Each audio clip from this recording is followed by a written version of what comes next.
Sige na. Mga adlaw sir, karon ako ang i-topic sa inyo or ako i-share sa inyo ang mga nasabtan about electrostatics which is ang Coulomb's law. Na problema diri na three equal positive charges of dense that coulombs are located at the vertices of an equilateral triangle of 2 cm length. So ang pangutana, what is the magnitude of the force acting on its charge? Di ba, kamanday mo nga, kung ang charge is positive. Kung mingon positive, ang force nga na-create nila is radially. Pag positive ang charge, ang force nga ma-create nila is radially outward. So ito ba, kaya gani? Tapos, vertices of an equilateral triangle man, ang may equilateral triangle.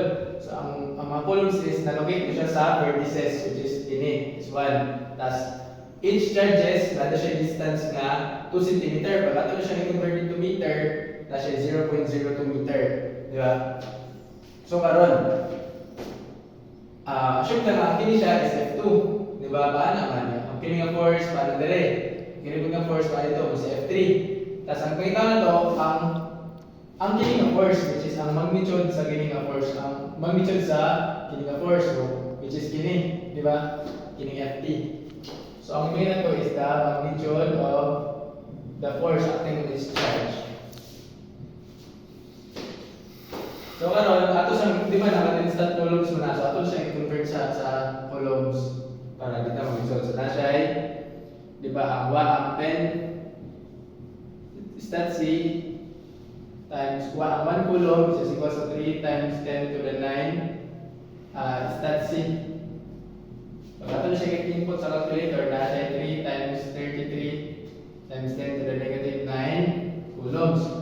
So, pero di ba ang force, coulombs law, ang force is due to the charges is directly proportional between the product of two charges and inversely proportional sa square distance nila, di ba? Of both charges. So nakay force is directly proportional to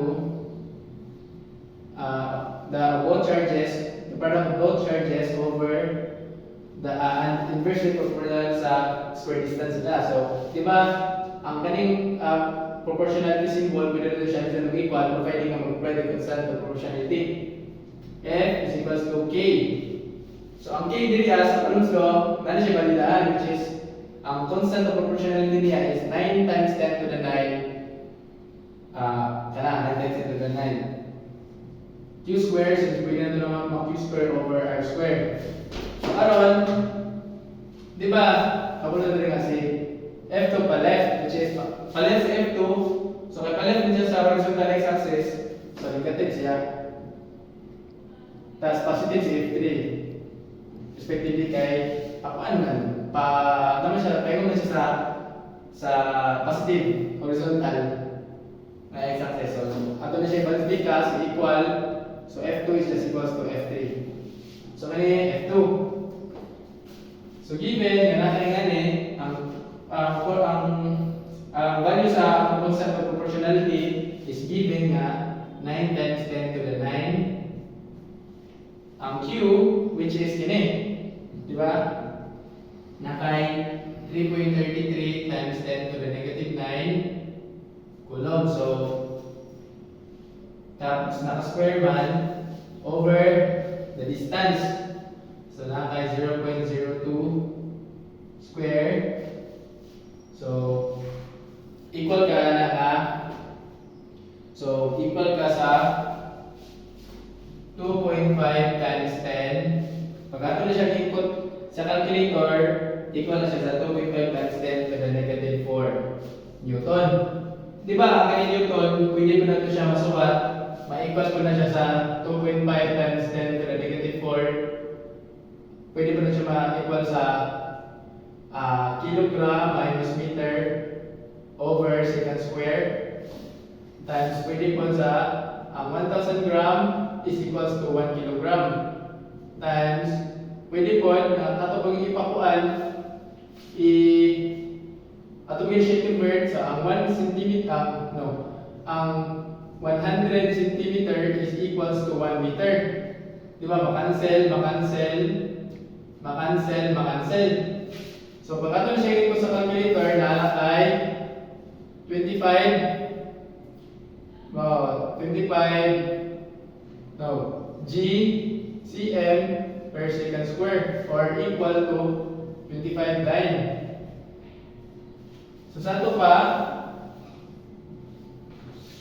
si F2 is equals to 25 dynes. So F2 equals to F3 man, so F3 pod is equals to 25 dynes. So karon, di ba kay paana man, di ba ang kibali, kung ato siyang i-draw, paana si F3 or si F2 na dire. Kung ato siyang ibalik daw na ang dire. Dire ta magtanaw si F2 na dire ibalik. Ano? Paana siya dire? Ta si F3 ibalik mo si F2. F3 kini si FT, di ba? Di ba ang kini half of kuan, ang kini kabalo bitaw ang kini nga angle is 90 degree. Ini man 90 degree man eh. So kay dire naman tang angle. So asa sang isangke? F2 F3 kumanda. So kay dire naman angle automatically 60 degree. Di ba? So kini sa versus equilateral triangle. So automatically na siya kini nga versus niya na siya 60 degree.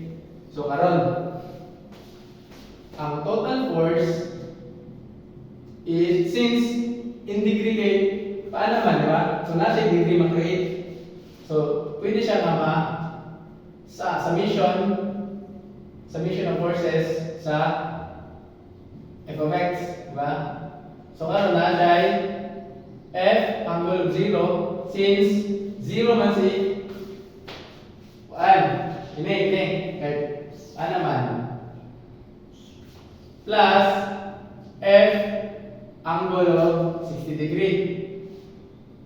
So karon pila man si f? Well know mga f2 or f23 is equal siya sa 25.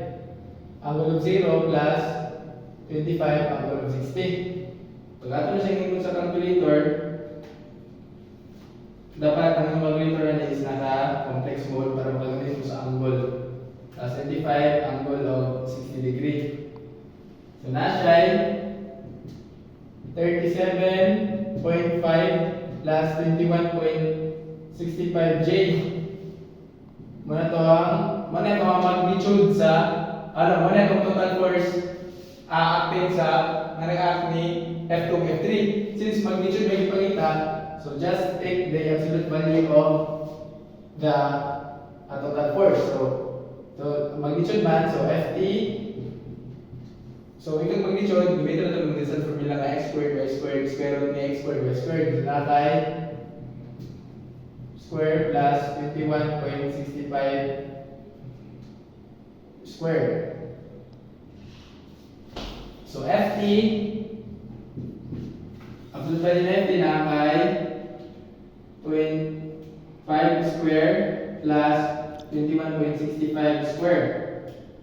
So ano na kay 43.3. Pag ato na siyang ikuan, kini siya, ito na siya sa ikuan yun. Pag ato na siyang ikuan na siya, since na may J, na imaginary number, so pag ato na siyang ikuan sa calculator, so na siya 43.3 angle of 30 degree. Since magnitude na may ipakita, so kini na value. So ato na siyang kita ng distance formula, kaya naka-magnitude man, so 35. So kini ang real number is square nimo, tas ang imaginary number is square nimo. So